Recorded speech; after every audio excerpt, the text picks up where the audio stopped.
네, 노동당. 아무래도 이게 마이크를 먼저 쥐지 않으면 발언권이 들어오지 않을 것 같은 분위기라서 제가 좀 말씀을 좀 드리겠습니다. 다른 건 아니고요. 보안이라든가 그런 거보다도 좀 야권의 분열이라든가 이런 것 때문에 이제 새 무리가 재집권을 하고 박근혜 대통령의 커튼 뒤에서의 정치 이런 것들이 계속되지 않게 우려 있는 건 충분히 이해를 합니다. 근데 그러한 우려가 결국 지금 정치인들이 아무것도 하는 것이 없는 거 아니냐. 예컨대 집회 현장에 정치인이 안 나오지 않느냐. 우리 얘기를 해주지 않지 않느냐. 어떤 정말 제대로 된 정치인이 없는 거 아니냐. 우리 입장에서는 그렇습니다. 우리 입장에서는 제대로 된 정치인이 없는 거죠. 근데 우리 앞에 서 있는 저들의 입장에서는, 즉, 자본, 그리고 반평화 세력, 토건마피아라든가 핵마피아, 이런 사람들 입장에서는 철저하게 정치하고 있는 거거든요. 그러면 그 정치는 그들은 어떻게 정치를 하는가에 대해서 이렇게 봐야 되는데, 이 비판이라는 지점이, 사람들을 대변하는 정치 없지 않느냐, 정치가 엉망진창, 이런 식으로만 얘기를 해서는, 과연 그 다음에 답이 나올 수 있을 것인가.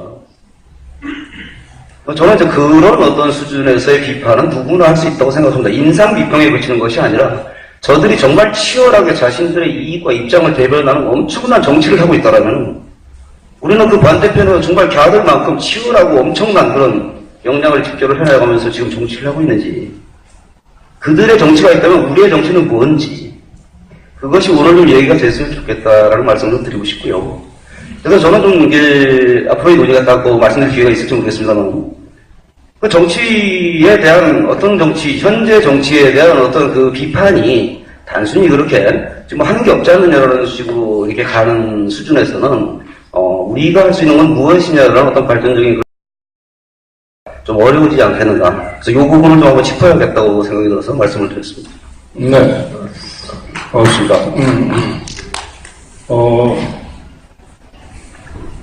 의미있는 지적이라고 저도 생각을 합니다. 감정적인 표출, 불만의 제기만으로 현재 이 견고한 지배 시스템 혹은 그 방식을 넘어설 수 있겠는가 하는 문제 제기였던 것 같고요. 그 다음에 단순한 비판이 아니라 그럼 우리의 정치는 뭔가 이걸 고민하는 자리가 되어야 된다는 점에서도 200% 공감합니다. 이어서 그 토론하게 될 텐데 마지막으로 이게 정세와 관련해서 현재 야권 상황과 관련해서 청와대 NS에도 근무를 하셨고 또 우리의 반쪽인 북쪽 개성공단에서도 북쪽 근로자들 그 다음에 우리 한 남쪽의 기업가들과도 오랫동안 같이 고락을 했던 우리 김진영 각서로부터 현재 정치권 특히 야권 상황을 어떻게 보고 계신지 한번 듣고 다음 주제 본론으로 들어가도록 그렇게 하겠습니다. 예. 예, 바라보는 시각 관점은 똑같습니다. 참담하죠. 왜냐하면 제 지향 자체가 워낙 그래서 그런지 위기는 이 자리에 계신 분들이 이미 너무 잘 알고 계실 것 같은데 위기는 참으로 심각합니다. 국가적 위기가 너무 심각합니다. 이것을 언론들이 다루지 않고 있기 때문에 많이 침소 봉쇄되고 있다고 보는 건데요. 이 말씀을 왜 드리느냐. 다가올 4월 총선의 쟁점을 무엇으로 가져갈 것인가와 관련해서 고민들을 해봅니다. 제가 매주 금요일날 광화문에서 국가미래 전략적인 토론회를 진행을 합니다. 40여 개 주제를 가지고 1년 내내 합니다. 경제 문제부터 정치, 통일, 외교, 국방, 과학기술, 인구, 환경 모든 국가 전략이라고 볼 수 있는 모든 분야들을 다 망라해서 매주 토론을 진행합니다. 석학을 불러서 발제시키고 거기에 시정 토론시키고 대안을 찾고 모색하고 이렇게 하는데요. 지난 2년간 진행을 제가 한 주도 빠짐없이 진행을 해봤는데 실제로 관련 분야의 업계에 종사하는 학자, 경제 문제든 산업인이든 내지는 현장에 있는 사장들 저는 경제의 문제를 가장 엄혹하게 바라봐야 된다.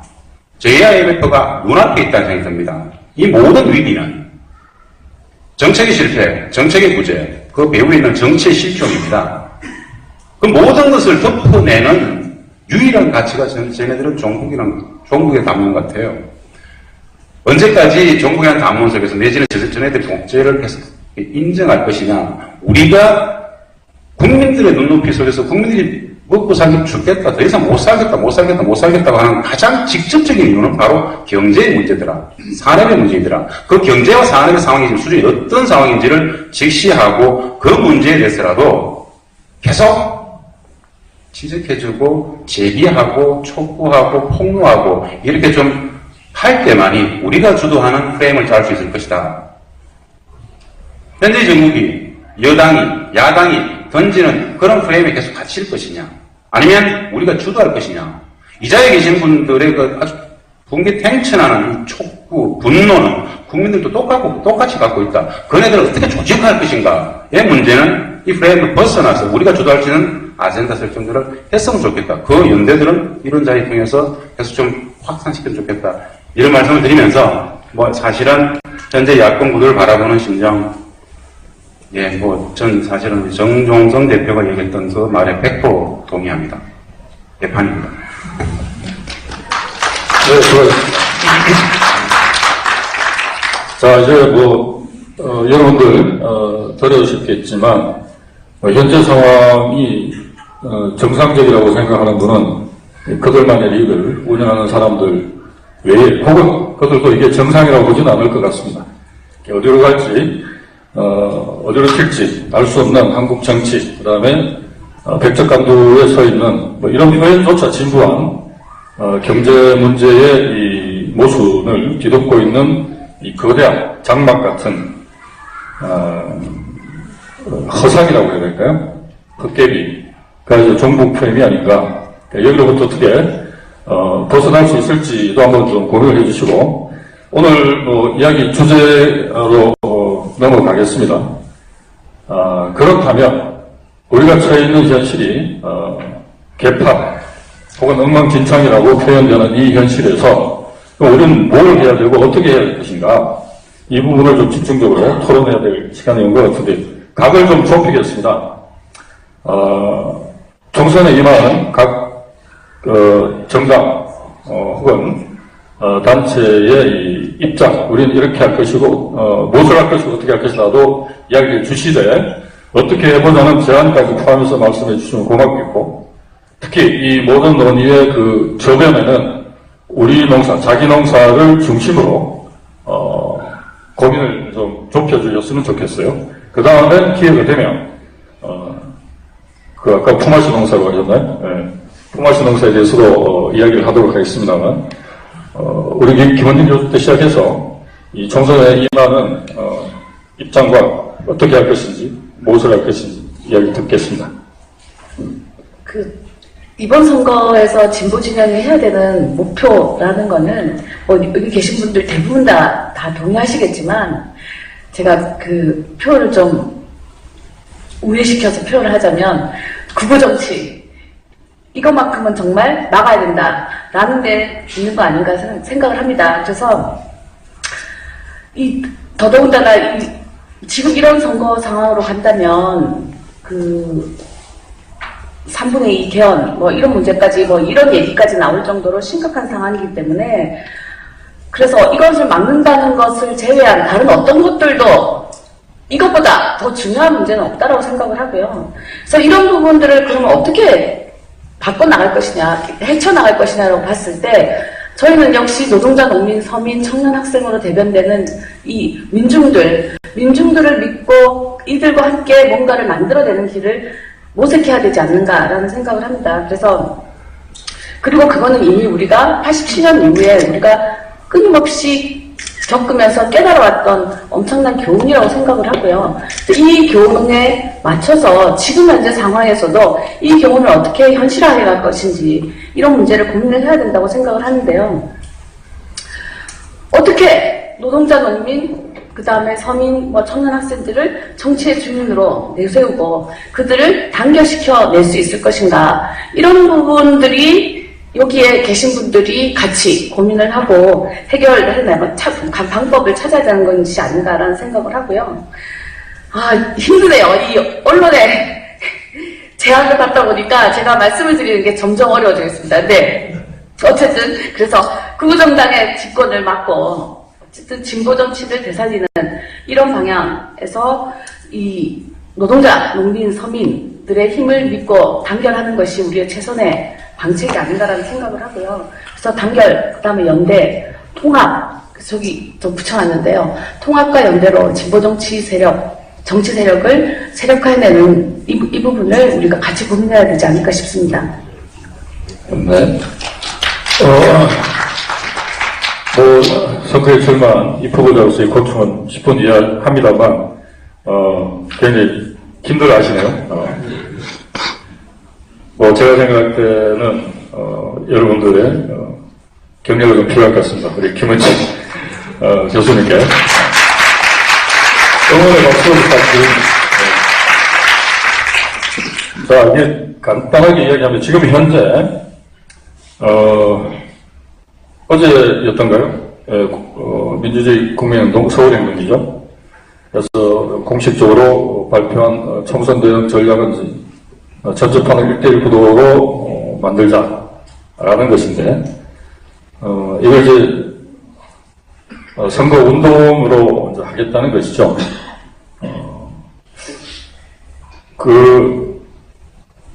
여기 이제 서울행동 직접적인 관계자가 안 계시기 때문에 말씀을 제가 드릴 수는 없습니다만, 우리 정종훈 대표한테 한번 묻고 싶어요. 1대1 대응 전략에 대해서, 그러니까 전체 판을 새누리당과 그 외에 야권 진영이 1대1로 가는 구도로 만들자. 이게 이제 제출된 안이기 때문에 우리 청년 혁명에서는 어떤 판단을 하고 계신지, 그리고 어떻게 선거에 임할 생각인지 한번 겸해서 들어보고 싶습니다.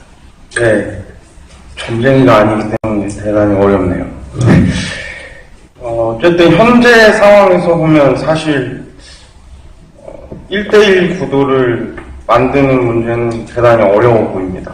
저희가 보기에는 아까 이제 대한민국 정치 현황이나 이런 거에서도 옆에 이제 복지국가당이나 이런 데서도 지금 현황 얘기도 해주시고 했는데, 야권이 지금 사실 뭔가 단결할 수 있는 그런 조건이 마련되지 않고 있는 한국인 것 같고요. 그럼 어떻게 할 건가?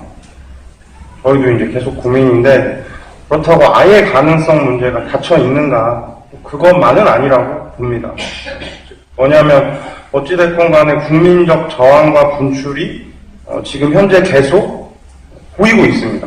지난 민중총궐기에서 봤고, 지금 일본군 위안부 합의 문제를 이후에 거리로 나서고 있는 시민들 움직임이 있지 않습니까? 저희도 아까 이제 말씀드렸는데, 별거 아닌 것 같은데 청년 살리기 10대 법안이 서명 올렸는데, 이게 갑자기 1000명이 하룻밤 사이에 늘고, 특별히 뭘 안 했는데, 이런 걸 보면은 분명히 이제 민심이 요동치는 문제는 있다. 여기서 뭔가 답을 좀 찾아내야 되지 않겠는가. 결국 이 힘으로.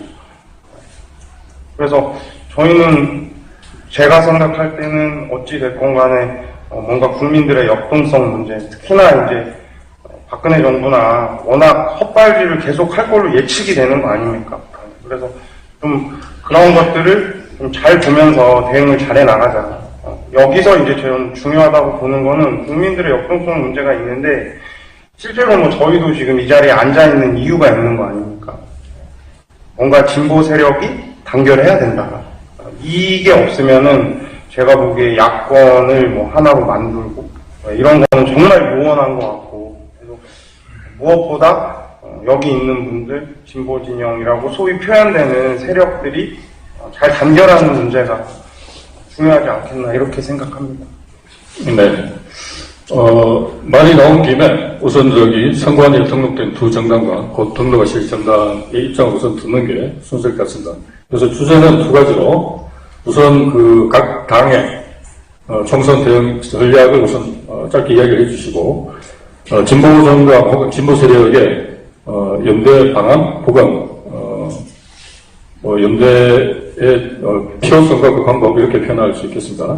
에 대해서는 어떻게 생각하시는지 두 가지 주제를 좀 짧게. 정당의 입장에 대해서는 저희가 이제 어제까지도 이제 중앙회의를 좀 했었고 결론은 나지 않았는데요.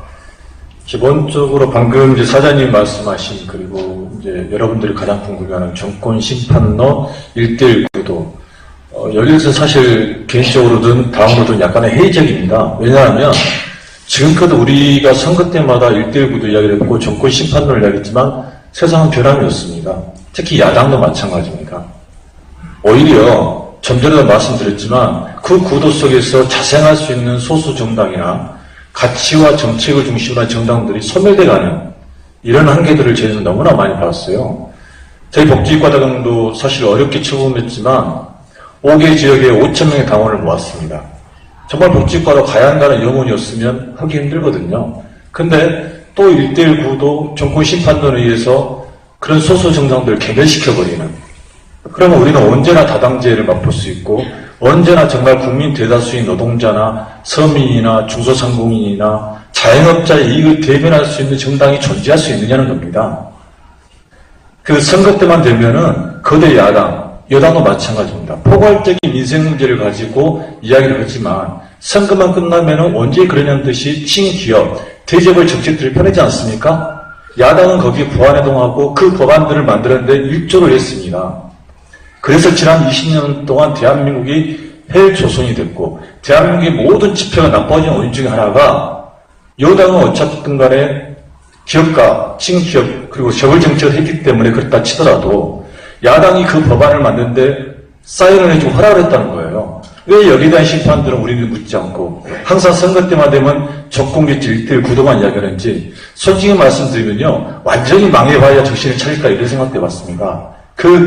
죄송합니다 말씀한다는 저는 이번에 근로자 파견제 그 법을 보면서 솔직한 심정입니다. 저 됐으면 좋겠다. 왜냐하면 5천만 원 이상 전문직에 대한 해당자가 포함이 되기 때문에 우리 사회의 주류를 이루고 있는 의사, 교수, 전문직이 다 포함됩니다. 이제 55세가 넘으면 5천만 원 연봉을 받던 교수들이 물러나야 돼요.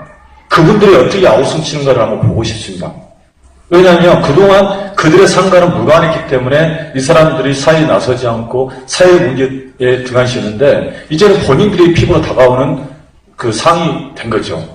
그래서 근로자 파견제가 5천만 원 이상의 전문직에 포함이 되기 때문에 솔직히 말하면 그분들이 한번 당해봤으면 하는 가슴도 있습니다. 그래서 저희 당에서는 이제 기본적으로 정권 심판론 1대1 구도, 이 구도 속에 몰려가는 이런 정치를 하고 싶지 않다. 그럼 어떻게 할 것이냐. 저는 복지국가에 동의하는 정말로 대한민국 구해한다는 사람들을 가지고 정당 투표를 통해서 최대 5%, 5%를 통해서 투석이라도 국회에 들어가면 저희들이 그동안 복지국가를 준비했던 담론을 가지고 국민들에게 승부하겠다는 게 저희의 전략 중에 하나입니다.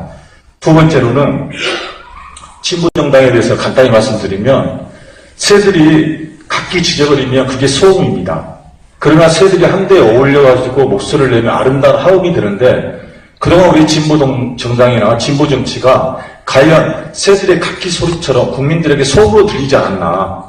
이게 아름다운 울림과 감동으로 와서 세상에 변화가 되지 않고 총론에는 동의하면서도 예를 들어서 박근혜 심판이나 해외조선을 구하자고 하면서도 강론으로 가면서는 각기 분열되는 그래서 새들의 지적임이 소음으로 국민들에게 비춰지지 않나 여기에 대한 반성이 전제돼야 한다고 저는 생각합니다. 이상입니다. 네, 고맙습니다. 서거리 합창이 어떻게 가능할지도 나중에 한번 물어보도록 하겠습니다. 순서대로 이렇게 말씀해 주시죠. 예, 노동당. 먼저 그 노동당의 공식적인 이번 선거 대응은 우선 전략지역구에서 유효한 정치 세력으로서 자기 위치를 정립한다라는 것 하나 하고 두 번째로는 우리 의제를 가지고 비례 선거 운동을 함으로써 노동당의 가치와 노동당의 정치를 노동자 민중에게 알리고 그분들과 함께 갈 수 있는 여지를 마련하겠다라는 것입니다. 그리고 민중총 정치방침이 나온 그 과정도 있지만 그 전후를 경험하면서 당내에서는 어쨌든 노동자 민중 진영과 함께 열린 자세로 진보 정치의 새로운 어떤 판을 짜기 위한 노력을 계속해서 한다라는 내용을 가지고 있습니다. 여기까지가 이제 그 당의 공식적인 입장이고요.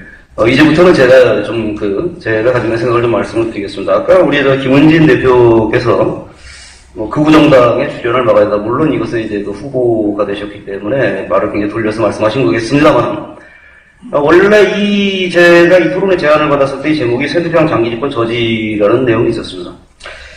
후보 정치를 막자, 새누리당 장기 집권을 저지하자라는 게 과연 야권 단결 또는 진보 정치 단결의 의제가 되어야 되는가? 대단히 회의적입니다. 제 경험상 87년 그 헌법 이후에 지금까지의 어떤 선거는 항상 안티테제만이 진보 진영의 어떤 주제였습니다. 이번에는 군사정권을 막자, 이번에는 한나라 집권을 막자, 또 이제는 새누리당 집권 저지로 나온다. 이 결과 어떻게 됐었느냐? 진보 정치가 가지고 있는 가치라는 것은 항상 선거 시기에 될 놈을 밀어줘야 된다는 한 때문에 다 무너졌습니다. 국민승리 21일 97년도에 대통령 선거를 했을 때 그 선거운동을 직후 개표장에서 권영길 대표 우리 후보가 앞에 있는데 뒤에서 DJ가 당선이 되자 만세 부르는 사람들을 봤습니다. 2002년 대선 때 마찬가지였습니다. 그렇게 열심히 노력을 해서 3% 넘는 우리 후보의 권영길 후보의 득표를 얻었는데 그 뒤에서 노무현 대통령이 당선되자마자 만세를 부르던 사람, 그 사람도 거기 왜 우리 당에 와서 우리 후보 뒤에서 앉아있다고 만세 부르는지 좀 모르겠어요. 그 이후에 어떻게 됐느냐? 결국은 그 사람들이 그런 어떤 움직임들이 통큰 단결, 비판적 지지 이러다가 계속해서 보수 야당 수혈하는 걸로 다 끝났습니다. 그리고 지금 결과가 어떻게 됐습니까? 저는 그래서 이렇게 안티테제를 가지고서 어떤 야권의 단결 내지는 진보의 결집을 얘기하는 것은 유효하지 않다. 지속성이 없다. 라고 생각을 한다. 그래서 오늘 이 자리에서 만약에 얘기가 된다라면은 적어도 진보가 분열해 있다라는 것 자체가 위기고 그래서 1대1을 만들어야 된다라는 얘기로 자꾸 가야 되는데 우리가 집착할 필요가 없지 않느냐. 그런 합의가 좀 필요하지 않느냐라고 생각합니다.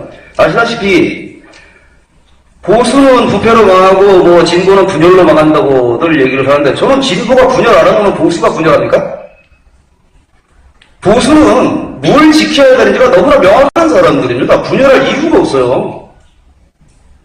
근데 진보는요, 여러분들 잘 아시겠지만 아직까지 우리가 쥐어보지 못한 세상을 얘기하는 사람들입니다. 서로가 쥐어보지 못한 것에 대한 생각이 다르고 판이 다릅니다. 어떻게 항상 같이 갈 수가 있습니까?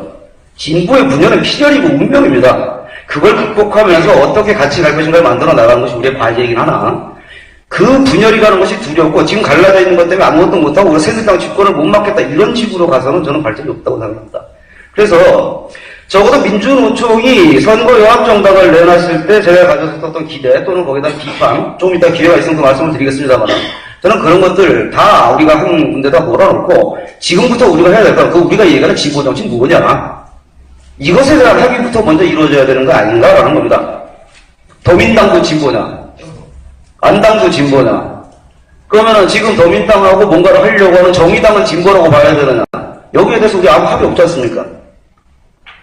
저는 이런 부분부터 차근차근 어떤 과정을 밟으면서 우리가 처해 있는 현실부터 바라보는 것이 이번 총선을 준비하는 것이고 이어지는 내년 대선, 후년 지선까지 진보 정치가 자기 역할을 할 수 있는 어떤 터전을 마련하는 기회가 될 거라고 생각을 합니다. 네, 감사합니다.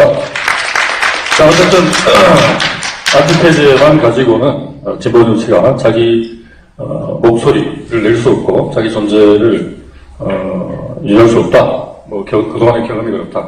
그래서 진보 정치가 뭔지부터 합의해야 연대도 가능하고 통합도 가능하다. 뭐 이런 말씀으로 이해하겠습니다.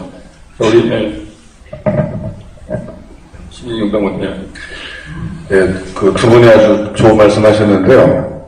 특히 이제 우리 노동당에서 말씀하신 거는 아주 내용은 저는 100% 동의합니다. 근데 그 합의는 이번 총선 전에도 안 될 거고 대선 가도 안 될 거라고 생각을 합니다. 그럴 것 같으면 이번에 만약에 정의당으로 전체가 다 통합하자라고 얘기를 누가 꺼냈습니다. 만약에 그러면 모두가 모여서 전부 다 정의당으로 들어가는 방안에 대해서 매우 구체적으로 토론을 했었어야 됩니다. 그러니까 이제 현실 자체 그렇지 않다는 거를 여기 계신 분들이 다 알고 계신다고 보고요. 저는 이렇게 봅니다. 하나는 이제 국민승리 21일부터 얘기를 했는데 민주노동당이 있을 때 평균적으로 13%가 나왔습니다. 득표율이. 기억하시겠지만, 그리고 2006년도 노무현 집권기에 지방자치 선거를 했을 때 25%까지 나온 적이 있습니다. 자, 총선 의석으로 보면 통합진보당 때까지 해서 그 흐름이 평균 13%가 나왔고, 의석이 유의미하게 10석, 11석 정도가 나왔었습니다. 자, 진보정당들이 분열되고 나서 2014년에 6.4 선거 때 통합진보당, 정의당, 노동당, 녹색당, 그때는 복지국가당이 없었습니다. 그렇게 4개의 정당이 9.81%를 받았습니다. 자, 뒤집어 말하면 진보정당이 분열의 극을 달하는 상황, 그리고 대중으로부터 공식적으로 매우 비판을 받는 2014년도 상황에서도 총체적으로 합쳐서 약 10%의 지지가 나왔다는 겁니다. 자, 우리가 보통 부동층이나 이제 무당층을 얘기할 때 한 30에서 35%가 있다 이렇게 말을 합니다. 자, 그런데 실제 많은 연구조사를 보면 그 30에서 한 35% 중에 3분의 2, 그러니까 약 20에서 25% 정도는 매우 급진적인 사회의 정책 전환을 원하는 층입니다. 그 급진적으로 사회가 바뀌기를 원하는 층, 그 중에 13%가 꾸준히 민주노동당 같은 이런 진보정당을 꾸준히 지지했던 것이고, 약 12% 정도는 선거 때마다 전략적인 투표를 해왔습니다. 그게 아까 말씀하신 비판적 지지다, 이렇게 볼 수 있겠습니다. 자, 그런데 이번 총선 구도는 이제 바뀐 게 많습니다. 아까 제가 짧게 말씀드렸었는데, 새누리당이 있고 민주당이 있는데 안철수당이 생긴 겁니다. 근데 안철수당이 새누리당을 지지했던 사람들을 잡아당긴 면은 분명히 있습니다. 그것 때문에 현재 야권 단일화가 되면 1대1 구도가 되면 야권이 이길 가능성이 높아졌다라고 평가들이 나오는 겁니다. 실제로 그전까지 범야권 지지자층이 그전에는 한 55에서 60% 정도였는데 최근을 보면 약 70%까지 나옵니다. 자, 그런 상황으로 봤을 때는 그게 전혀 무의미한 건 아니라고 봅니다. 자, 중요한 건 뭐냐면 그걸 어떻게 힘으로 만들 거냐가 중요한 건데, 현재 민주당이나 국민의당은 그걸 힘으로 만들 생각을 현재까지는 하고 있지 않습니다. 자, 더 중요한 것은 민주노동당 같은 제3당의 입장에 서서 현재 진보정당들이 있는 게 아니라는 겁니다. 현재 제4당의 입장에서 정의당이 있는 거고요. 아까 말씀드린 대로 정의당은 이미 민주당과 선거 연대를 시작했습니다.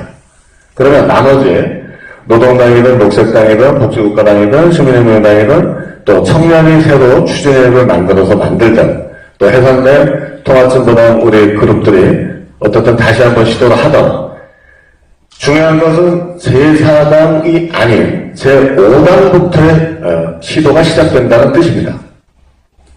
2014년에 보여준 것은 각각의 정당들이 분열해서 나왔을 때는 10%는 나올 거다라는 건 증명을 했다는 뜻이기 때문에 이렇게 말할 수 있습니다. 매우 구체적으로 보면 이번에 정의당에서 수도권에 46명의 후보가 나옵니다. 지방까지 다 합쳐서 약 70명 정도가 후보가 나올 거로 예상이 됩니다.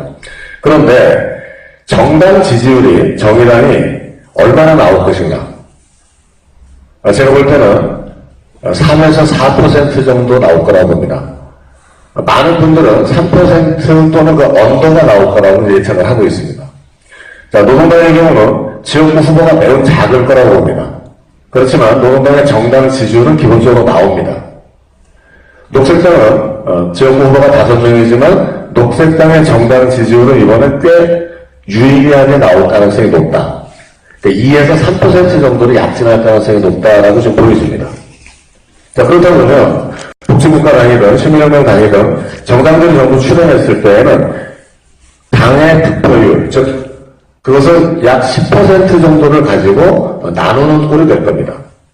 자, 그러면 지역구를 보면은 정의당부터 해서 노동당, 그 다음에 녹색당, 또 복지국가당, 시민혁명당 포함해서 지역구에서 과연 당선자가 나올 것인가, 이게 중요합니다.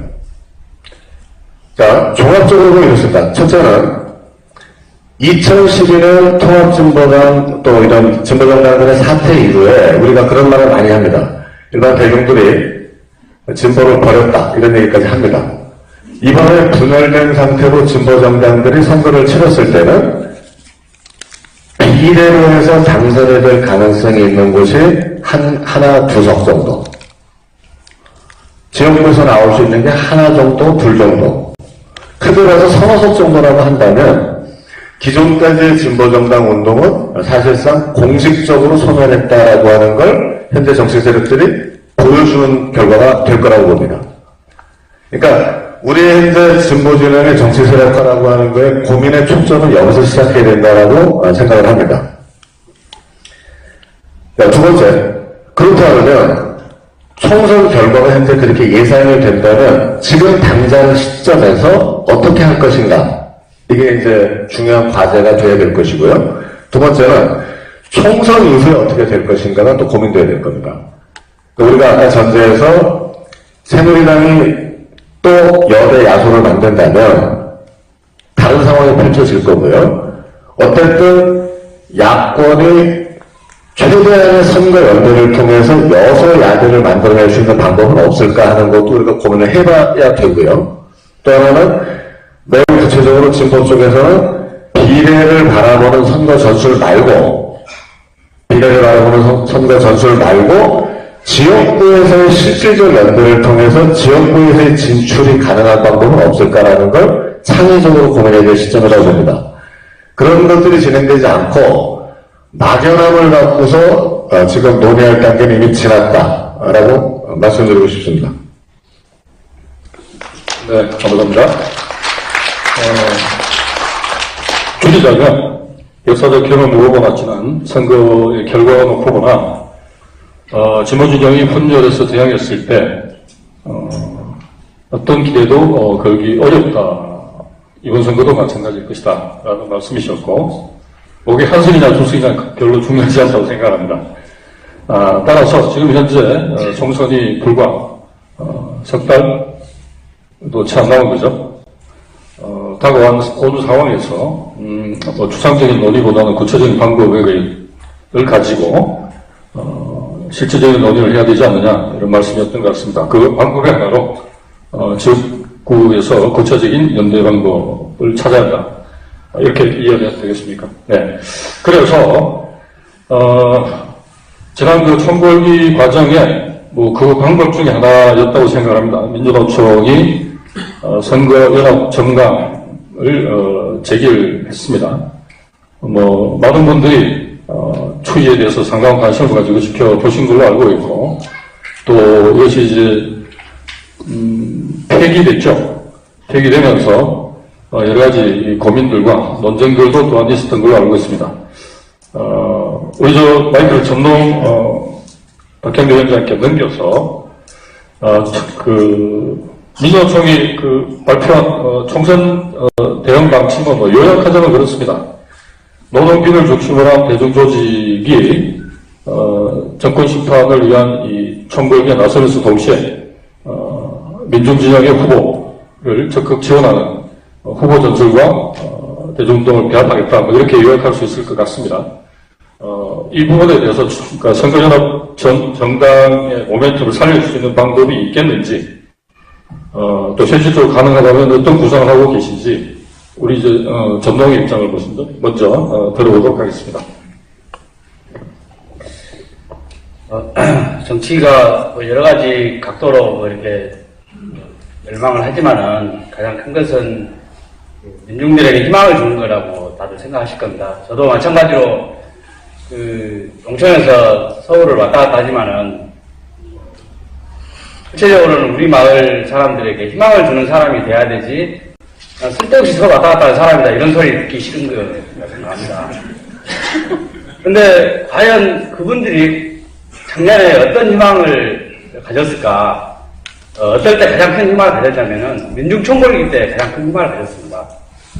아마 여기 계신 분들이 참여를 하셨겠지만은 농민들은 더더욱 그랬습니다. 1차 총궐기 때 끝나고 민주노총 폭력시기 때문에 농민대회가 묻혔다고 엄청나게 원망이 심했습니다.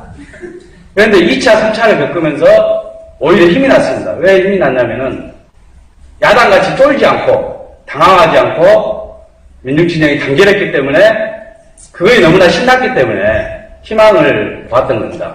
저는 진보 정치가 이런 성과를 이어가지 않고 다른 데서 길을 찾기가 지금 어렵지 않냐고 생각을 합니다.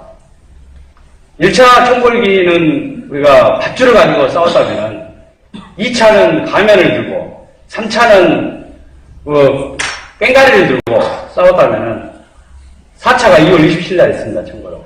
5차 민중총궐기는 4월 13일입니다.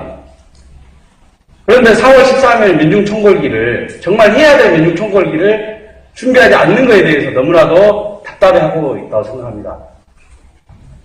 이 상태로 하면 5차 민중총궐기는 쭉정농사로 다 예상을 합니다. 이 쭉정농사를 그대로 우리가 방치할 것이냐, 뭔가를 해야 되지 않냐라는 그런 절절한 마음들이 모아지고 있는 시점이라고 생각을 합니다. 5차 민중총궐기는 부뚜껑 들고 하는 민중총궐기입니다. 4월 13일은. 그런 마음으로 우리가 접근을 한다면은 많이 풀리지 않겠냐 생각합니다. 왜냐하면 지금 각자가 가지고 있는 정치적 입장이라든지 이론을 가지고 하나로 뭉치기는 어렵다고 합니다. 이것은. 우리가 할 수 있는 것은 너무나 잘했던 것을 가지고 해야 한다고 생각합니다. 그 잘했던 것은 민중총궐기의 정신이라고 생각합니다. 이거 하나만 가지고 한번 단계를 하면은 우리가 우리 마을 분들에게 희망을 줬던 것처럼 5차 민중총궐기 4월 13일 총선은 우리 마을 분들한테 저는 희망을 줄 수 없습니다. 그럼 어떻게 할 거냐? 그런 어떤 정신을 민주노총이 선거연합 정당으로 제안을 했을 때 많은 분들이 기대를 가졌고 농민에도 적극적으로 함께하자는 흐름이 조성이 됐습니다. 그렇지 않은 전농도 그렇듯이 민주노총도 대중단체가 이것을 결정하는데 많은 어려움이 있는 건 사실입니다. 그러다 보니까 좌절됐지만은 그 정신을 이어가야 한다고 합니다. 누구든지 이어가야 한다고 합니다. 안 됐기 때문에 포기한다는 것은 5차 민중총궐기를 저는 포기한 거라고 생각합니다. 그래서 지금이라도 우리가 2월 달에 더 뜻을 좀 모아서 절절한 사람들이 다시 좀 힘을 모아서 그 이름이 선거연합 정당이든 또는 민중총궐기 당이든 우리 민중신앙이 함께 모아서 가는 이런 그릇을 만드는데 우리가 모든 노력을 다해야 한다고 합니다. 그 시기가 4월 13일 후보 등록을 앞두고 그 시기가 너무 촉박해서 될 수도 있을지 몰라도 그런 우리의 마음을 모아진다면 세상을 바꿀 수 있는 희망을 우리가 열어갈 수 있다고 생각합니다. 그래서 그런 마음으로 전농이 함께 하고 또 그런 어떤 당도를 가지고 여러 사람들이 의견을 모아가서 합니다.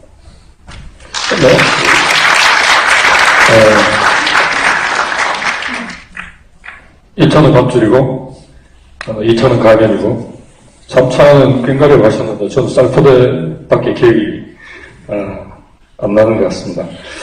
자, 이 선거연합 정당론에 대해서 제가 이 사회자로서 질문을 드리는 범주는 민주노총이 제안한 선거연합 정당에만 국한되지 않습니다.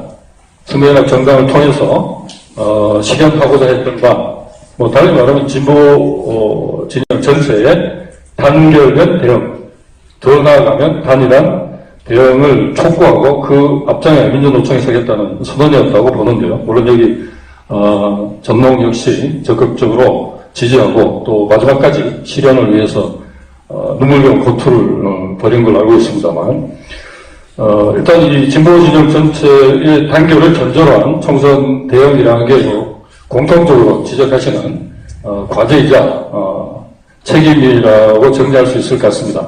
이 부분에 대해서 조금 더 구체적인 한 발 들어가서 이야기를 좀 들어봤으면 하는데요. 각 단체 입장. 전에 우리 윤복달 교수님께서 뭐 종교인이라고 아까 호칭하기는 좀 제약이 있습니다만 네. 진보진영 단결과 관련된 입장이 계시면 말씀 좀 해주시기 바랍니다. 아마 국민들은 한국의 정치권 또는 이제 각 정당의 모습을 이렇게 바라보고 있을지도 모르겠습니다.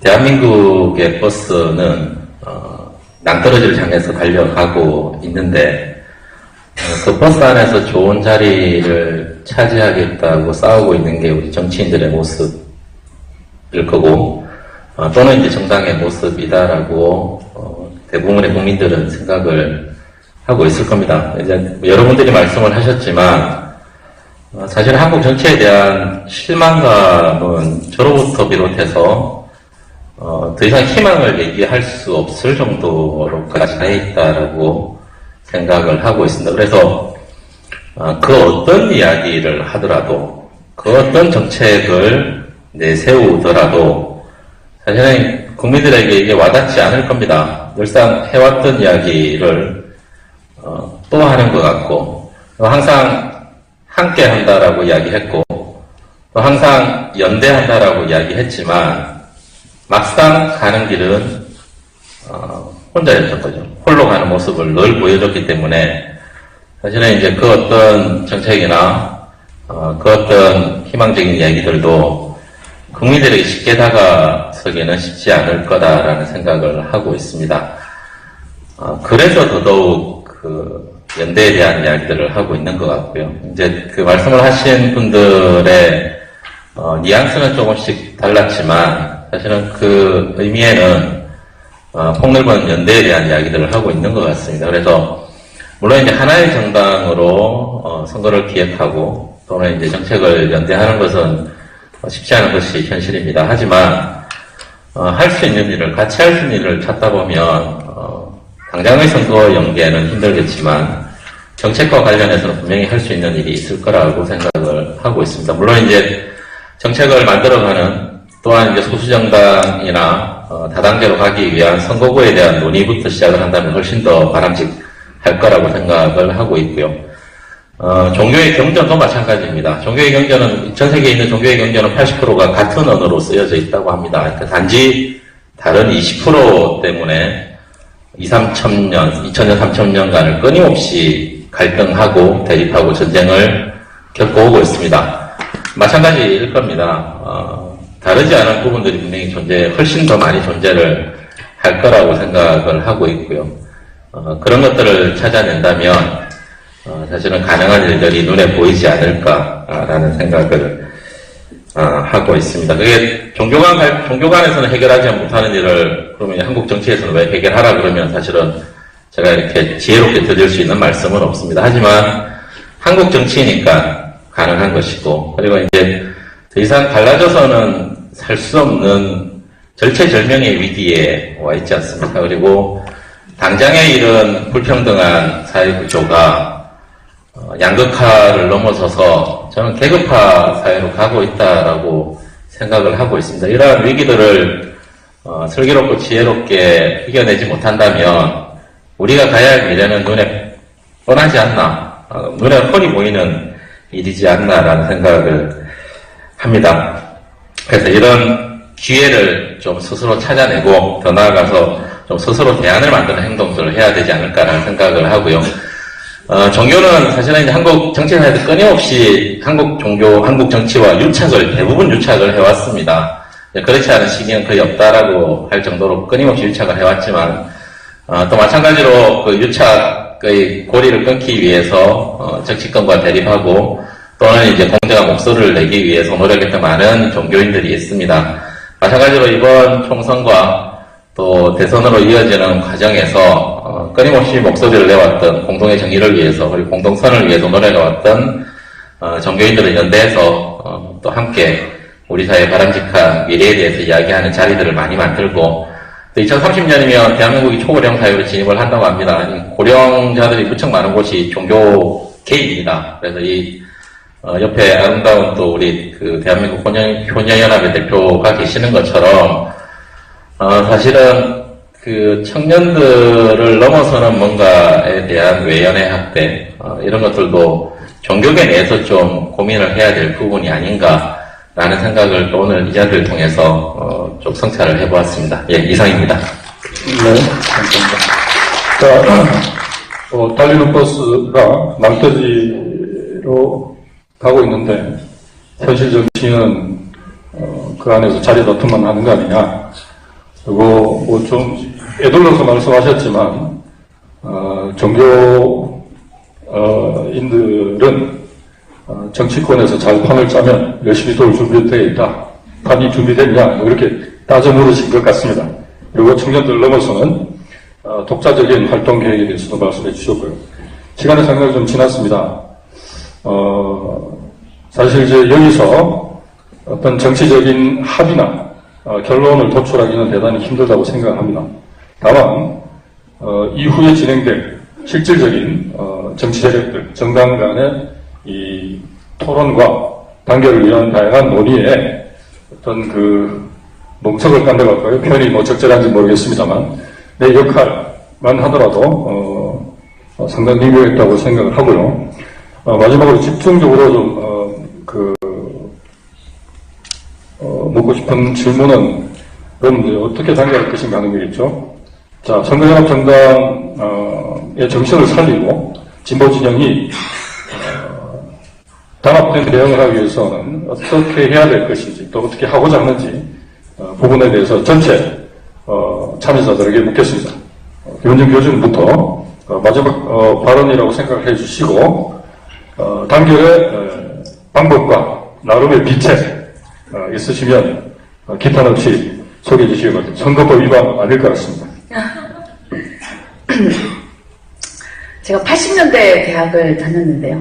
그때부터 해서 지금까지 이제 한 30년 사회에서, 그러니까 고등학교 때까지 이제 오로지 학교에서 공부하는 세월을 제외하고 사회라는 걸 알기 시작하면서 지금 약 30년이 조금 지났습니다. 아까 말씀하시면서 55세 대학 교수들 이제 잘려봐야 정신 차린다 이렇게 말씀하실 때 뜨끔했습니다. 몇 년 안 남아가지고요. 그래서 야 이거 정말 잘해야겠다. 안 그러면 내일 밥줄이 끊기는구나라는 생각을 했는데 제가 30년 이 사회와 관련된 걸 하면서 끊임없이 해왔던 이야기, 그러니까 제 주변, 저도 마찬가지로 제 주변에 있는 많은 사람들이 끊임없이 해왔던 이야기 중에 하나가 뭐냐면 운동은 도대체 무엇이고 정치는 도대체 무엇이냐에 관한 거였다고 생각을 합니다. 그래서 굉장히 지금도 똑같은 것 같습니다.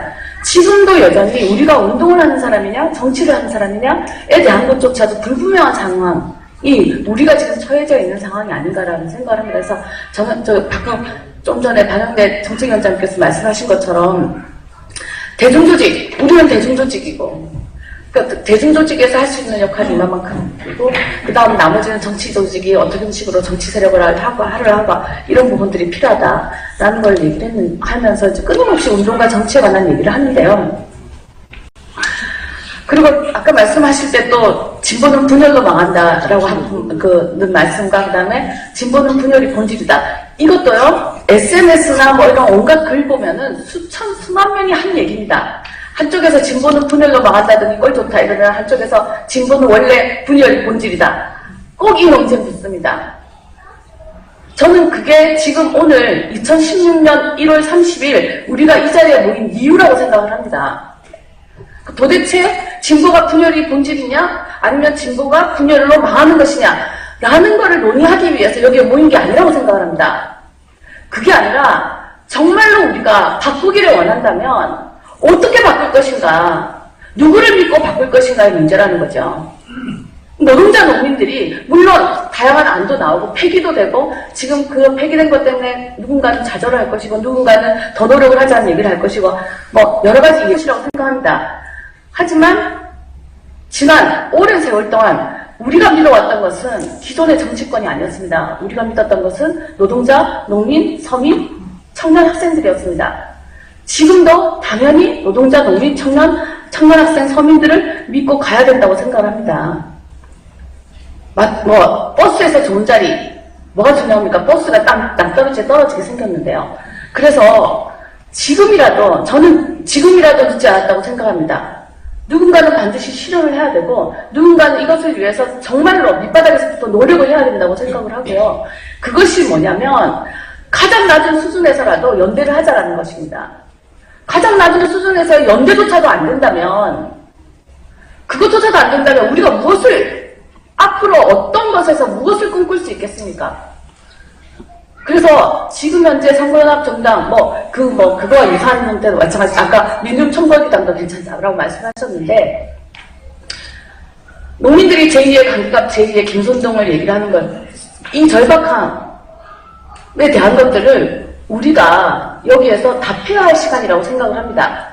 특히나 기존의 정치권에 몸을 담겠다라고 생각을 그 다음에 적어도 이제는 더 이상 운동이 아니라 정치를 해야 된다라고 생각을 한 사람이 있다면 제2의 김선동, 제2의 강기갑을 만들기 위해서 저 절박함을 고수하고 있는 노동자, 농민, 청년, 학생, 서민들에게 답해야 하지 않겠습니까? 그리고 그 답은 가장 낮은 수준이라도 좋다. 통합과 연대 어떻게 할 것인가 이제 다 내려놓고 얘기했으면 좋겠습니다.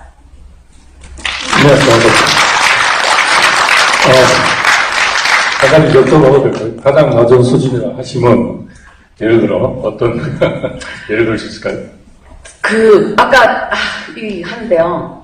제가 안티테제 얘기 많이 합니다. 그죠? 안티테제 얘기를 많이 하는데 사실은 그 안티테제의 뒤에 우리가 정말로 원하고 있는 이야기가 있다고 생각을 합니다. 겉으로 내세울 때 그것이 단어로 쓰이기에 참 편한 단어이기는 하지만 그 편한 단어 속에서 뭉칠 수 있는 기회가 훨씬 더 넓어진다고 생각합니다.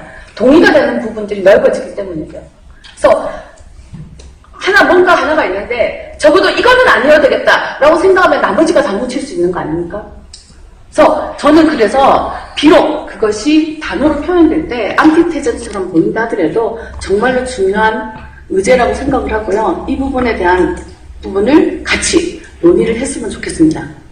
네, 감사합니다.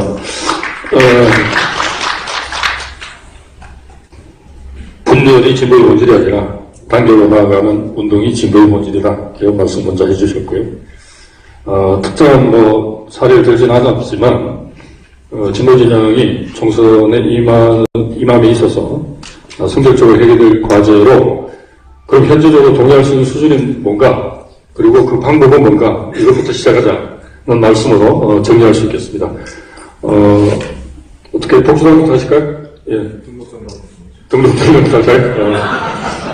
일단 등록정당에 영광을 드리겠습니다. 먼저 하시죠, 노동당. 최근 등록정당. 견제 들어오니 제가 먼저 끝내겠습니다. 저희는 이제 현실적으로 보면 이 자리에서 결론 내기는 힘들지만 그래도 그 주말 오후에 오셨는데 뭔가 좀 하나를 얘기하겠다 해서 곰곰이 제가 화장실 갔다 오면 생각을 좀 했습니다. 그래서 지금 선거연합정당이나 이제 사실 저희 당에서 고민을 좀 하고 있는 게 정파 등록제입니다. 이게 한 정당 내에서 진보 정당들이 각자의 정당들의 이하 요구를 대변해 줄 수 있고 비례대표 소수도 나눌 수 있는 이런 시스템이었는데 현실적으로 보니까 그게 불가능할 것 같아요. 선거가 이제 불과 2달 남았는데 각 정당들이 자기 당들을 해체하고 한 정당에 모여서 정파 등록제든 선거연합 정당을 한다는 것은 좀 무리지 않나. 그래서 저는 이제 오늘 이 자리에서 이건 어떨까 하는 생각을 좀 해봐요.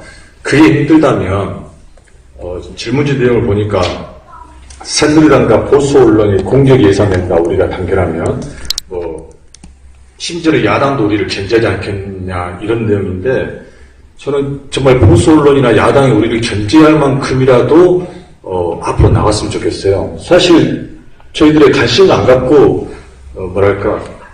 무관심이 더 아프다고 저는 생각이 들거든요. 그래서 이번 선거만이라도 지금 예를 들어서 이제 녹색당도 있을 거고 청년당이 일당이 있고 노동당, 복지권당이 의제를 서로 같이 공유를 하는 거예요. 그리고 기자회견도 같이 하는 거고. 그러면 선거가 이제 무르익다 보면 여당이든 야당이든 매일 싸울 겁니다. 여당도 공천 문제, 야당도 공천 문제. 근데 저희 소수 정당들은, 전체 정당들은 해외조선을 어떻게 구하겠습니다. 대한민국을 어떻게 바꾸겠습니다 하는 희망적인 이야기를 계속 하다 보면 이게 소수당은 알려지지 않지만 서너 개 당들이 그런 기자회견을 하고 시민재단체 연대하고 길거리 서명하고 하다 보면 이제 선거 투표장 가서는 노동당을 찍든 복지국당을 찍든 일단 국민들에게 인지가 되지 않겠느냐. 인지도가 있어야 지지도가 올라가듯이 그러한 퍼포먼스나 그러한 전략적인 연대를 해봤으면 하는 생각이 듭니다. 이상입니다. 네, 감사합니다. 이런 고민들이 좀 더 깊이 있게 논의되는 자리가 꼭 필요하다는 생각이 듭니다.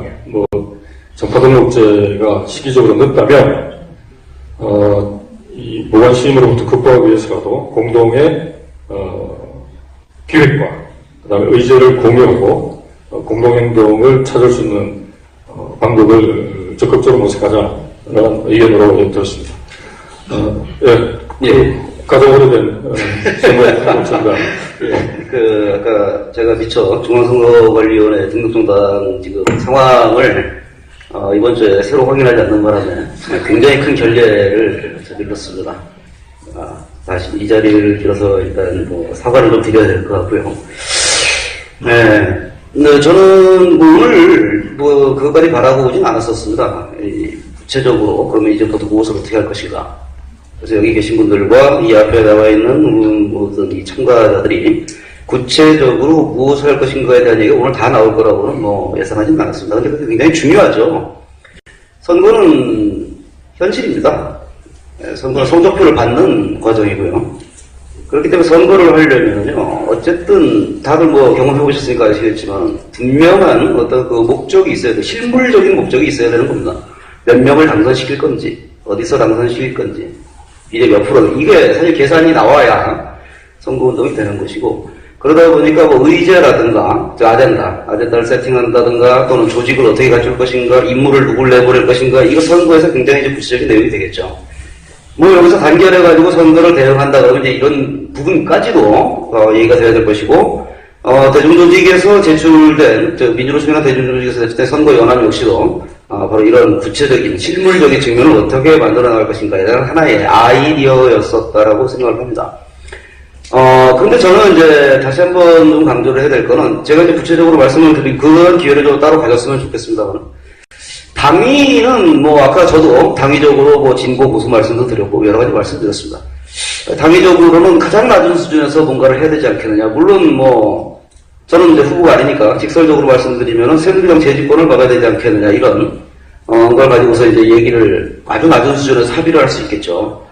근데 저는 그것이 지속성이 있을 수 있는 것이냐라는 거는 또 다른 문제라는 겁니다. 우리는 당위만 먹고 살 수 없습니다. 여기 모인 이유는 현실적으로 눈앞에 닥친 이 총선을 어떻게 돌파할 것이며, 구체적으로 진보 정치 세력을 어떻게 만들어내서 과연 이 한국 사회에서 남한사의 헬 노선을 어떤 식으로 뒤집어 엎을 것인가에 대한 실물적인 로드맵과 그 구체적인 방안을 그려보는 것이 우리 진보 좌파의 어떤 그 연대와 통합이 되는 것이지, 당장에 지금 4월 총선 눈앞에 두고 아주 낮은 수준에서 결합을 했는데 북한에서 장관 임사에 쐈다. 그러면 너희들 입장이 뭐냐라고 한다라면 어떻게 해야 됩니까? 그 낮은 수준, 그저 새누리당 집권만 막아야 된다는 그 수준에서 그 결합이 계속 유지될 수 있을 것인가? 이건 종북 논란하고는 또 다른 문제입니다. 저는 굉장히 어떤 그 당위를 강조하는 과정 속에서 낭만주의가 우리를 자꾸 지배하는 게 아닌가라는 생각을 합니다. 아까 이제 시민혁명당에서 구체적으로 이번 선거에서 몇 프로가 어떻게 되고 진보정당이 몇 프로를 나눌 수 있고 이제 말씀을 하셨는데, 계산기를 두드려보는 과정 속에서 그 정도가 얘기가 나올 수 있어야 된다는 거죠. 사실 그 계산기 결과는 제가 계산한 거랑 좀 다르긴 합니다. 근데 어쨌든 그런 과정들이 어떤 식으로 교류 분배되면서 이 수준에서 우리가 진보 정치에 대한 통일된 또는 단합된 그림을 그릴 수 있는가에 대한 논의가 이루어져야 되는 것이지, 그것이 아니라 지금 이게 시급하고 이것을 해야 돼, 이게 당이다, 그러니까 모이자. 가장 그런 식으로 모인 데가 저는 지금 그 선거연합당의 표본이 지금 국민의당이라고 봅니다. 국민의당의 미래에 대해서는 제가 구체적으로 설명 안 드리더라도 여러분 다 예상하고 계실 겁니다. 진보 정치 또 그렇게 되면은요, 다시 한번 그렇게 되면 이제는 평가받을 수 있는 기회를 다시 가지지 못할 수도 있습니다. 그래서 저는 대단히 조심스럽게 접근해야 된다고 생각하는 것이고, 그래서 그 좋은 말씀에 반대하는 것이 아니라 그 말씀을 제대로 잘 그 정신을 살리기 위해서라도 조금 더 면밀하고 조금 더 구체적인 내용으로 우리의 내용물들을 좀 생산해야 되는 과정을 앞으로 계속 밟아야 되지 않겠는가, 그렇게 생각합니다. 네, 고맙습니다. 다 좋은데 당위만 가지고 지속성을 담보할 수 있겠는가? 가장 낮은 수준의 연대가 다른 표현으로 하면 외부적인 압력이나 조건의 변화에 가장 약할 수도 있지 않겠는가? 보다 장기적이고 공고한 단결 혹은 연대를 위한 모색이 동시에 진행돼야 된다, 이런 말씀이시죠. 그리고 이거는 답변을 굳이 요구하는 건 아닙니다만, 오늘 이 자리에서 구체적인 결론을 내릴 수 없다고 생각하신다고 했는데, 전적으로 동의합니다. 그런 목적의 자리가 아니고, 이후에 이런 논의를 지속적으로 방금 말씀하신 대로 계속해 나갈 구상이신 거죠. 당에서. 네, 뭐 저는 당연하게 제안을 계속 지금 하고 있습니다. 네, 알겠습니다. 자, 우리 제가 크게 세 가지 말씀드리겠습니다. 저는 매우 구체적인 얘기를 하겠습니다. 첫 번째는 가장 낮은 수준의 연대에서 지금 우리 여기 모인 모든 사람들이 할 수 있는 건 우리 김은정 교수님이 익산시장을 출마합니다. 그래서 그걸 돕는 게 저는 첫째라고 봅니다. 그래서 우리가 알고 인전 넥트워크를 다 동원해서 익산에서 김 교수가 당선될 수 있도록 그렇게 도와주면 좋겠습니다. 선거법 이건 아니죠? 자, 그다음 두 번째는 저희가 시민혁명당이 어떻게 보면 이제 광장의 촛불 시민들을 대표하기 때문에 시민혁명당을 매개로 사실은 기존에 이제 정의당, 노동당, 또 이제 우리 해상한 통합진보당, 또 우리 민주노총, 전농, 청년 이렇게 여러 많은 정당과 제4회 단체들이 통합과 연대에 관한 의논을 쭉 해왔습니다. 자, 그래서 어쨌든 지금 결론적으로 현 단계에서 통합이 쉽지는 않지만 어쨌든 노동, 농민, 그 다음에 청년, 또 우리 학계, 종교계 포함해서 최대한의 통합 노력은 앞으로도 할 필요가 있다라고 생각이 듭니다. 세 번째로 매우 구체적인 총선 요번에 대항에 대해서 말씀을 드리면 오늘 이 제안을 통해서 다음 기회에 매우 구체적인 진보진영의 선거 공동 대응에 관한 어떤 이런 전략 토론회 같은 게 좀 있었으면 합니다. 하나는 이렇습니다. 우리가 잘 아시는 이탈리아의 오성운동이라는 게 있습니다. 5가지 문제를 갖고 한번 썩어빠진 이런 체제 교체, 시대 교체 이런 걸 한번 해보자 하고 했는데 상당히 의미가 있었습니다. 그게 지금 우리들은 논의를 할 때 민중총궐기 이제 11대 과제라고 해서 표현이 되는데 그 중에 5개를 뽑던 11개를 그대로 가던 살을 더 붙여서 20개를 가던 어쨌든 공통의 의제를 만들자 그리고 확정하자. 두 번째 좀 어려우지 않겠는가. 그래서 이 부분을 좀 한번 짚어야겠다고 생각이 들어서 말씀을 드렸습니다. 네, 고맙습니다.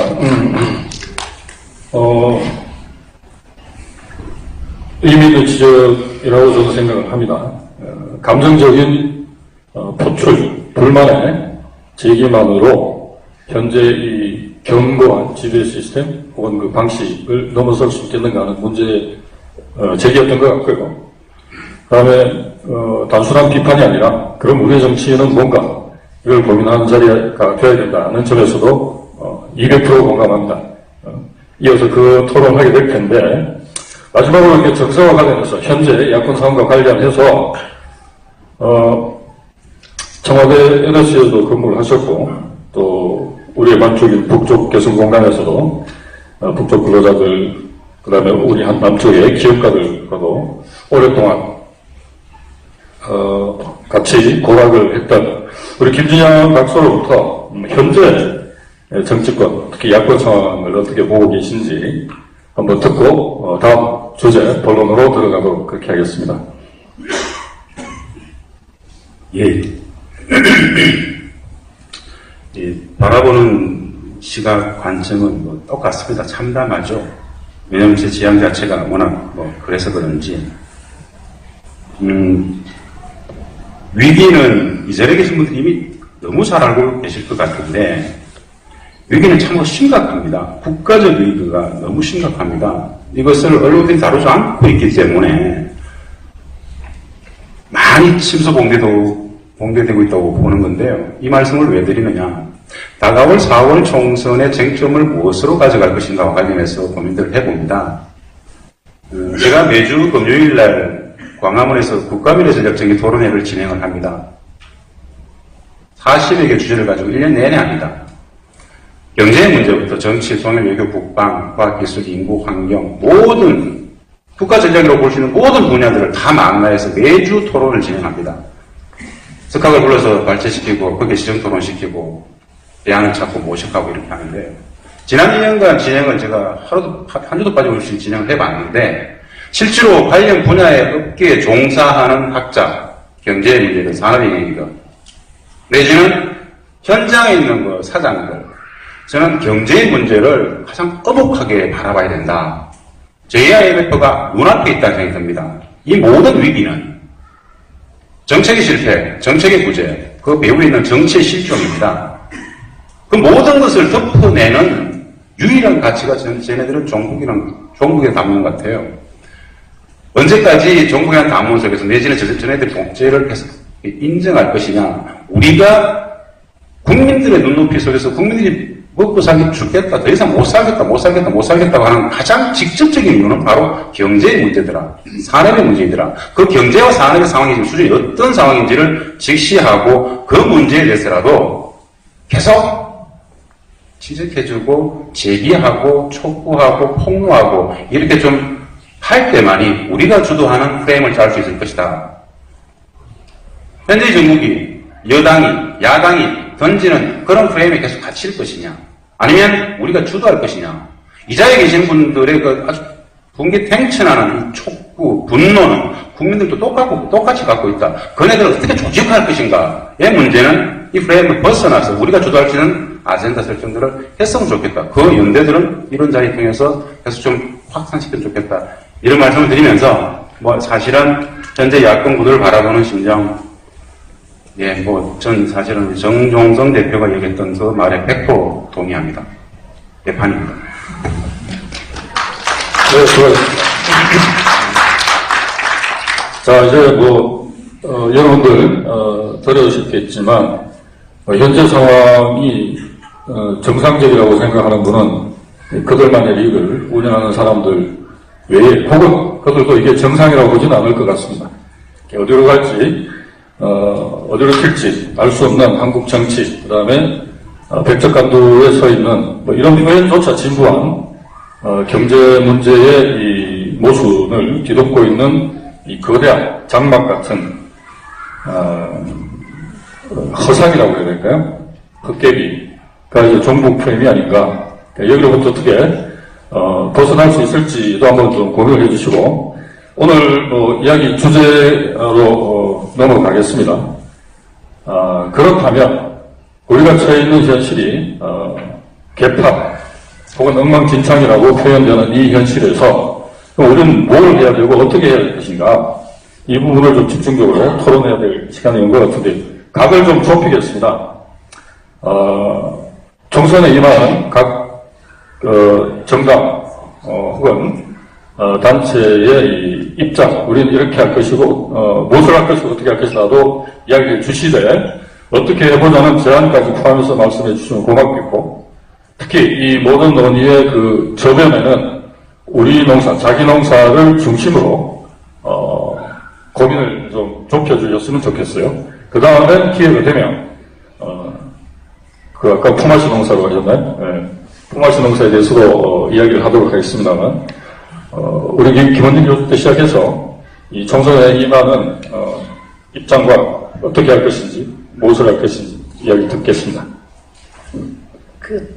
이번 선거에서 진보 진영이 해야 되는 목표라는 거는 여기 계신 분들 대부분 다 동의하시겠지만, 제가 그 표현을 좀 우회시켜서 표현을 하자면 구구정치, 이것만큼은 정말 나가야 된다라는 데 있는 거 아닌가 생각을 합니다. 그래서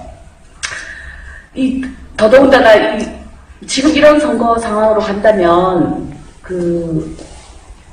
3분의 2 개헌 이런 문제까지 이런 얘기까지 나올 정도로 심각한 상황이기 때문에, 그래서 이것을 막는다는 것을 제외한 다른 어떤 것들도 이것보다 더 중요한 문제는 없다라고 생각을 하고요. 그래서 이런 부분들을 그러면 어떻게 바꿔나갈 것이냐, 헤쳐나갈 것이냐라고 봤을 때, 저희는 역시 노동자, 농민, 서민, 청년, 학생으로 대변되는 이 민중들을 믿고 이들과 함께 뭔가를 만들어내는 길을 모색해야 되지 않는가라는 생각을 합니다. 그리고 그거는 이미 우리가 87년 이후에 우리가 끊임없이 겪으면서 깨달아왔던 엄청난 교훈이라고 생각을 하고요. 이 교훈에 맞춰서 지금 현재 상황에서도 이 교훈을 어떻게 현실화해 갈 것인지, 이런 문제를 고민을 해야 된다고 생각을 하는데요.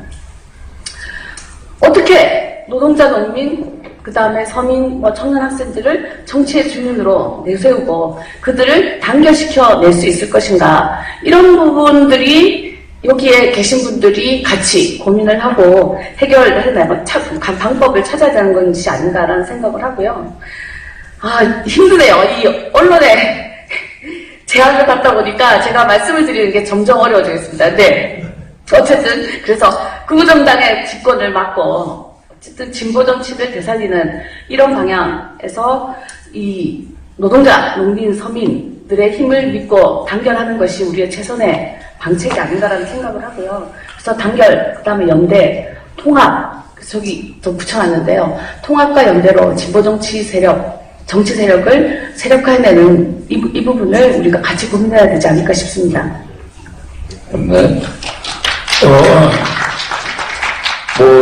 선거에 출마한 이 후보자로서의 고충은 10분 이해합니다만, 굉장히 힘들어 하시네요. 제가 생각할 때는, 여러분들의, 격려가 좀 필요할 것 같습니다. 우리 김은지, 교수님께. 응원의 박수를 부탁드립니다. 자, 이게 간단하게 이야기하면 지금 현재, 어제였던가요? 민주주의 국민행동 서울행동이죠. 그래서 공식적으로 발표한 총선 대응 전략은 전접하는 1대1 구도로 만들자라는 것인데, 이걸 이제 선거 운동으로 이제 하겠다는 것이죠.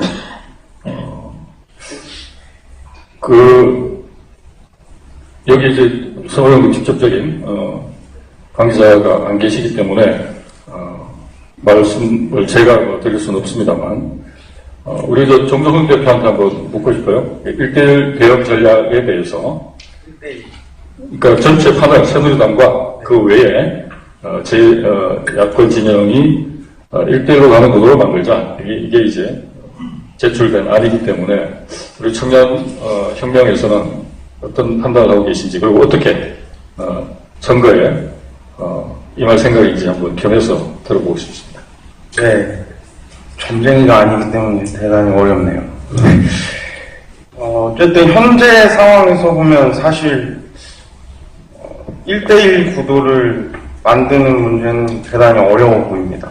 저희가 보기에는 아까 이제 대한민국 정치 현황이나 이런 거에서도 옆에 이제 복지국가당이나 이런 데서도 지금 현황 얘기도 해주시고 했는데, 야권이 지금 사실 뭔가 단결할 수 있는 그런 조건이 마련되지 않고 있는 한국인 것 같고요. 그러면 어떻게 할 건가? 저희도 이제 계속 고민인데, 그렇다고 아예 가능성 문제가 닫혀 있는가? 그것만은 아니라고 봅니다. 뭐냐면 어찌됐건 간에 국민적 저항과 분출이 지금 현재 계속 보이고 있습니다. 지난 민중총궐기에서 봤고, 지금 일본군 위안부 합의 문제를 이후에 거리로 나서고 있는 시민들 움직임이 있지 않습니까? 저희도 아까 이제 말씀드렸는데, 별거 아닌 것 같은데 청년 살리기 10대 법안이 서명 올렸는데, 이게 갑자기 1000명이 하룻밤 사이에 늘고, 특별히 뭘 안 했는데, 이런 걸 보면은 분명히 이제 민심이 요동치는 문제는 있다. 여기서 뭔가 답을 좀 찾아내야 되지 않겠는가. 결국 이 힘으로. 그래서 저희는 제가 생각할 때는 어찌됐건 간에 뭔가 국민들의 역동성 문제, 특히나 이제 박근혜 정부나 워낙 헛발질을 계속 할 걸로 예측이 되는 거 아닙니까? 그래서 좀 그런 것들을 좀 잘 보면서 대응을 잘해 나가자.